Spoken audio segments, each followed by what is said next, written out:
of the things that you sent me was Billboard released their top 10 artists of all time. So this is based on their charts. So when they looked at their history of their charts, the artists that have the most number ones on the Billboard charts, probably longest running singles. Are you gonna bring it up? If anyone hasn't seen the list, it was number one. Okay, I'll start from number 10 because it's always good to go from the bottom way up. Unlike some people who start from the top and it ends almost like that's the point coming to the end. But at number 10 is Rihanna. Mm-hmm. At number 9 is Whitney Houston. Number 8, surprisingly, is Michael Jackson. Number 7 is Janet Jackson. Number 6 is Stevie Wonder. Number 5 is Mariah Carey. Number 4 is number 4 is Elvis Presley. Number 3 is Elton John. Number 2 is Madonna, and number 1 are the Beatles. And it's almost like I was going to say the first 5, but the bottom 5, the bottom 6 are more R&B, soul singers, and then the top 4, the Beatles, rock. What in Madonna, the white pop. supremacy is going on here? I don't. You know what? I was so angry when I saw this list, and I had to take a breath because I'm like, you know what? I'm not gonna let them do it to me because this clearly is something to get Black people riled up. Because I can't imagine Michael Jackson not being number 1 on that list. I can't imagine it. Now I'll give the Beatles their props, but somebody please tell me, when we look around, where are we seeing the Beatles influence, and where let's measure this, because Michael Jackson's influence is still being felt today. Artists are still molding their careers and their presentations after what Michael has done. Even we see groups like the BTS and all those Asian K-pop groups. You see the image of Michael Jackson and all of those performers. I mean, he should definitely be number 1. I mean, we still have people today, all of your top artists, Justin Timberlake, Chris Brown, Beyonce, all of them giving praise to Michael. So it's an insult and a slap in the face to put Janet above him. Janet, and I like Janet, but Janet should be maybe number 11, maybe number 12, somewhere off this list. I don't understand that. I'm really mad. And the thing is this, and I'm surprised James Brown isn't on there. I really am shocked that we even give credence and we give any kind of validity to these sources anymore. I just feel like we need to just stop putting what the white media says as such a high pedestal in our mind of what we think is, they said it, so it must be true. That list is ridiculous. That list is ridiculous. But one good thing came out of this: Beyonce ain't on there. So but I mean, I'm just playing. Now Beyonce, I wouldn't have mind Beyonce being on there, but this is ridiculous. So the response to that, because it was actually posted on the Shade Room, Nelly says, "No way, Billboard, you played yourself like that." There's a girl called Regina Carter. I don't know who she is. She said, "Where's my dad?" But Lil Wayne? Is that Regina Carter? Yeah, Regina. Who's that? Do you know who she is? I know who she is. Resume. Where you at, Resume? No, that's Lil Wayne's daughter. Oh, you serious? Okay. Okay. Yeah. Is that why she has? That was cute that she tried to get her father's name up there. Okay, I'm thinking. Okay, so a lot of people ask, "Where's Beyonce?" And why wasn't Michael Jackson number 1? Where's Prince? Good question as well. So I think in a sense, Billboard didn't really give their criteria to how they've listed it out. Now, to be fair, back when the Beatles and Elvis released, it was singles. They just releasing singles. They released singles. So, and the Beatles actually have dominated the Billboard charts. Over even after even in the 80s, Right. 90s, they're re-released because Apple Corp, their record label that they own, keeps re-releasing, getting them even now on Disney Plus. There's a documentary about them on one, so they're constantly getting them in the psyche. Every Christmas they release their album. So I can understand how the Beatles, when it comes to singles and music dominating the charts, how they are. Madonna Well, wait. also. What is the title of the list again? Is it greatest artists of all time or greatest influencers? There has to be something that I'm missing So here. their top 10 greatest of all time artists. And yeah, well, they need to give that criteria what they're picking, because there's a lot of genre bias in there. And like I said, if we going by record sales, Michael still eclipses a lot of people. So I don't know how he's not even in the top 3. Yeah, but if you think about it, Michael wasn't really releasing that many singles. He wasn't releasing that many singles that were really had an impact. So yes, his Bad album had the record for the most top 10 songs, but Janet broke that record with. But this is the thing, like you said yourself, they are not giving criteria, and you're just coming up with criteria. But I need to know what their criteria is, because I'm not interested in all of that. We know the fact, because at the end of the day, okay, so no, I'm gonna let you say what you got to say. So you said Janet did what? She did. I think she had more top 10 singles off an album, which the record that Michael held. Okay. So that's that kind of stuff. But Michael didn't have, so Mariah and would probably have the longest amounts of number ones. Her and Rihanna share that sort of battle with the most number ones. I think Mariah has 16, Rihanna might have 15 number one. So Mariah broke the record held by Elvis. So Elvis probably had 15 number ones, but he was just releasing singles. But even after he died, they were just re-releasing his stuff, and his singles were dominating the charts. And it wouldn't be based on album sales, because Michael would win that. I think even the Beatles have sold a lot of records. So I think Michael and the Beatles on the top 10. But Madonna has also been very consistent from the 80s still until the 2000s. She was releasing singles that were hitting the charts. So then the title should be top charting artist of all time, or something like that, to say top artist of all time based on those metrics. Okay, so this person was able to release more singles, or the company was able to capitalize off of this act this way. So since we have more singles released and re-released by this artist, they're the greatest of all time. See, it's always and I tell people whenever they bring me statistics done by white media, let's get to the nooks and crannies of you can make anything appear any kind of way. You can make the stats, you can fudge them to go in any favor of any way you want to, if you know how to do it. Because everybody knows that Black music, Beatles themselves were influenced by Black music. Yeah, so I don't know all of these artists that are in the top 5 have been influenced by Black artists. So for the Black artists to be at the bottom of that list is insulting. It's absolutely insulting. I mean, so I can understand in a list if you had the Beatles and you had Elvis, because Elvis he released a lot of singles and he sold a lot of records. Right. I can't see Madonna being number 2. I can see her being in the top 10, but not number 2. Elton John, I can't see how he's in the top 10 at all. Okay, I can understand Mariah Carey for a lot of the records she's broken on the Billboard charts and consistency. Stevie Wonder, he's but did he sell that many albums? Did he have that many singles that really number one?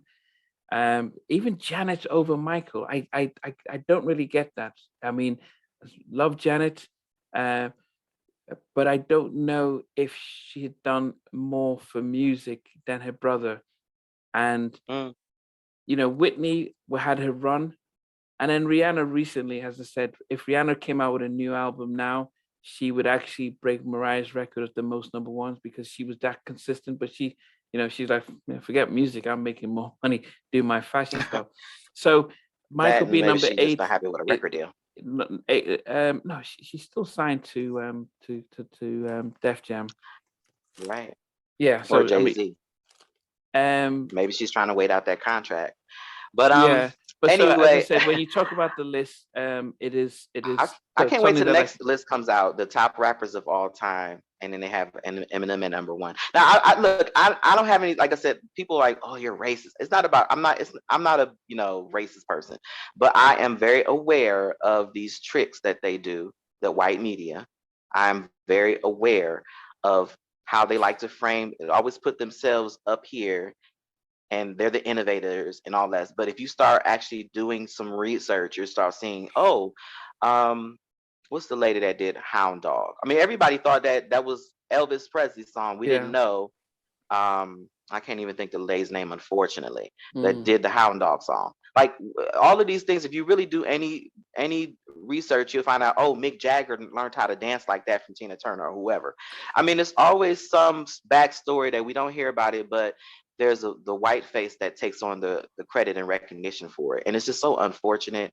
Yeah. But at the same time, I'm not going to let this list get me in my feelings, because what do I expect? Do I expect them to put us in the top?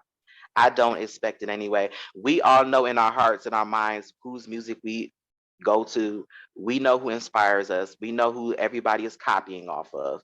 We know everybody that's copying the Michael Jackson thing, everybody that's copying the Janet Jackson thing, everybody that's copying the Stevie Wonder sound and his way of writing things. I mean, it's the artists at the bottom are the most copied artists out there. Yeah. Now, mind you, I will give the Beatles. I do believe the Beatles should be up there now.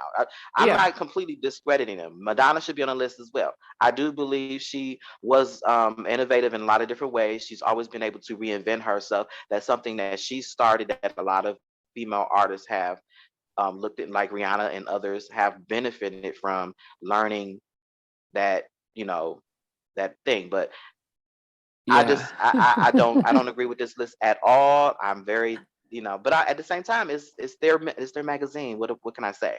Yeah. This is why I say we have to have our own things. We have to have our own things. We got to stop worrying about them giving us credit and integrating us and everything. Now they're forcing us in the movies and in the movie roles. It just never feels organic. It never feels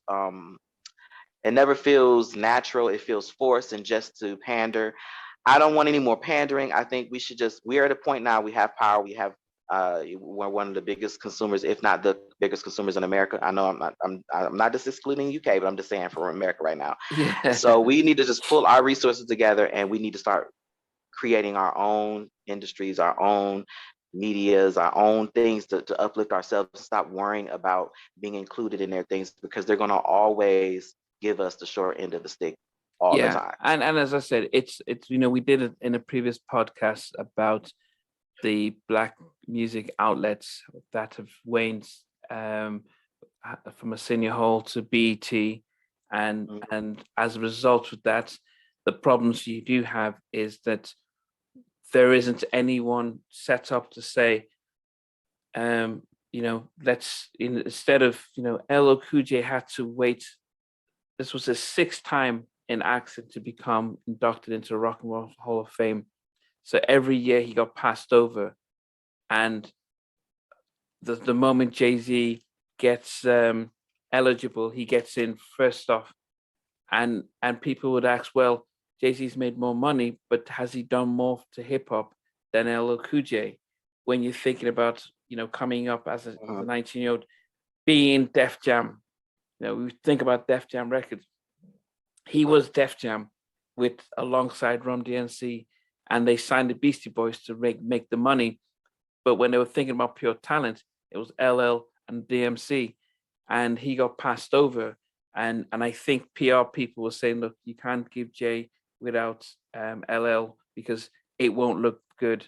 So they had to then, and that's how I believe that they had to say, okay, we're giving you a shot. And he was, he appreciated being inducted in the Rock and Roll Hall of Fame, because that's almost like winning a Grammy. But because Black music hasn't made say even Soul Train Awards don't really have the weight it had back in the 90s. I mean, people were winning back in the 90s. You win a Soul Train, it was a massive thing. It's, I don't know. I don't think it doesn't have the weight as it used to, and it doesn't Nope. have the prestige that it used to. So unfortunately, even the NAACP Image Award or stuff like that, they have to come together and say, come on, if it's Essence and Ebony and Vibe, let's all partner and Black Music Honors and have a really strong award, a way of one having a Hall of Fame, having an award that is properly, the members can be part of it, like the Recording Academy. And so when you win it, it is an esteemed award. They have the Latin Grammys, for God's sake. Right. The Latin Grammys. Why would the Latin music have its own Grammy Awards? And yet there's no, and they've sort of diluted the Black music. But that's the thing, you would use the word diluted, and that's what's happened. Remember our award shows used to be distinctive from theirs. Yeah. Our TV shows used to be distinctive from theirs. Our music used to be distinctive from theirs. We have allowed them to extract all our ideas and our creativity and integrate it into their stuff. When you go watch the MTV Awards, it's cool. It's taking all of the hip hop elements, the urban elements that we like, and the comedy and all of that. It's taking it and injected it in life into their things. When you listen to the white rappers, they've taken the culture and all of the good things and the spark of what we do, and they've injected it into their music. When we have literally constantly had to keep reinventing our slang and all of our things. I'm watching like Tide commercials and seeing them saying our slang and our way, it's like they've made so much money off of Black culture. And now, we feel like we're in a more of a powerful position, but I don't think we are. I think that what has happened is that they've extracted so much from us that we don't even go to our own people for our entertainment anymore. We're going to them. We're going to their versions of our entertainment. And, whether it be a white artist or a white actor or a Black version that's controlled by them, a Black comedian that's controlled by them. So that, we've been all of our creative things. Soul Train Awards used to be cool. It used to be the thing to watch. Those elements have kind of been stripped away and used in so many different things. The verses battle, we've seen elements of that stripped away, and now they put it in. Was that the AMAs? They had something on ABC. I remember that you posted a clip where they had New Edition versus New Kids on the Block. Yeah, although that wasn't Timbaland and it wasn't. Yeah, but that was the clock. They weren't affiliated with it. Yeah, but they were extracting that idea and taking off of that momentum of that idea and putting it in their show. Not giving any credit to where they got it from or even giving a shout out. And so the masses just see, oh, that's a cool idea. We want to see this next year, and they make it happen. And next thing you know, that's a mainstay on the AMAs or whatever show that appeared on.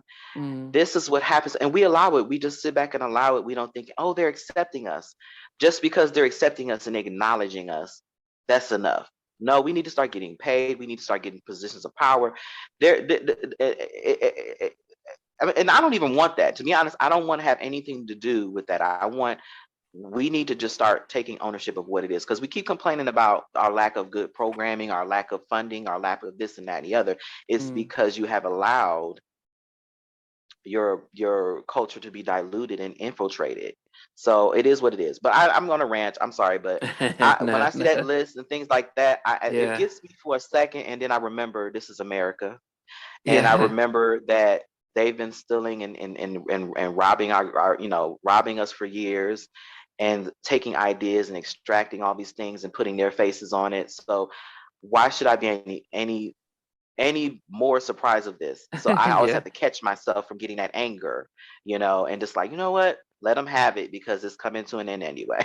Yeah, I mean, finally, I'll go through the list again finally. So at number 10 was Rihanna, number 9, Whitney Houston, 8, Michael Jackson, 7, Janet Jackson, 6, Stevie Wonder, 5 Mariah Carey, 4 Elvis, 3 Elton John, 2 Madonna, and number 1 the Beatles. And it's strange that separating the black artists is Mariah, who's mixed race, and then they go to I'm surprised. It's like, right, and it's like okay, where's Eminem? Where's all of these? I mean, one thing they need to do is set the criteria in the fine print. Let us know what was the criteria based on. I can't wait to that article. I don't know if the article's out yet, but I'm gonna check out the article to see. I mean, a lot of Not that I times want to put this much energy into it, but a lot of times it could be the fact that they've asked their writers to rank and stuff like that. I mean, as I said, there's if I had a top 3, the Beatles, Elvis, and Michael would be in the top 3, not in that order, but those would be in the top 3 just because of their influence into music, even to today. So those 3 would be in the top 3. If I had to go a top 5, the Beatles, Michael Jackson, and Elvis, Prince, and Madonna would be in the top 5. Yes. If I'm expanding it, Prince would be there alongside Madonna for their cultural impact they've had on the music industry from, Michael since the 60s, think about the 60s till he passed away. The Beatles was just for about 4 or 5 years. So it's not like they were dominating. It's just that they released this amount of music, but they had a good idea when they had their own record label and they just kept keeping them in the public psyche. But they just had a few years. Elvis, yes, he kept recording and making stuff, but he was washed up by the time he died in Vegas. He wasn't doing anything. So it was almost like, okay, we had the estate who said, how can we keep his legacy going and let's regenerate his stuff. Madonna, she was really big in the 80s, but she was always a third to Prince, Michael Jackson, Prince. She was always behind them. She was never ahead of them. She's not achieved the amount of sales or hits that they have. She may have records for being consistently on the charts, even after Michael, constantly having records that have been charting, where Prince, after his legal battles with Warner Brothers, didn't really release singles or albums that really were commercials, He just released stuff so he can get out of his deal on time and stuff. And then Michael, he put a lot of gaps between his albums, and he was, he wasn't really as keen with the singles. But there's no how. If we're looking top 10 the greatest albums of all times, artists, that Janet should be there. Even Rihanna. But that's the thing. Like, see, when you thought of yours, you thought about Elton John. They shouldn't really be on that on the greatest ever. What helped you make that decision was the impact you felt, that you saw, that you've experienced from those artists. I can see Madonna there because there was so many acts after Madonna, Gaga, that was modeled after her. That she's influenced, that you can hear the influence in the music. I can see it for of course Elvis, Michael, and of course the Beatles and Elvis to some extent. But we have to remember Elvis was inspired by others. He just took what he watched and got from someone else, and he displayed for a white audience. Now, again, this criteria is based on record sales. I think the title should be different, because that record sales does not classify greatest. It does not. Yeah, I but think if it is terminology is very. Yeah, but if it is record sales, Stevie hasn't sold that many. I mean, he sold, but not even Steve and Janet haven't really sold like that.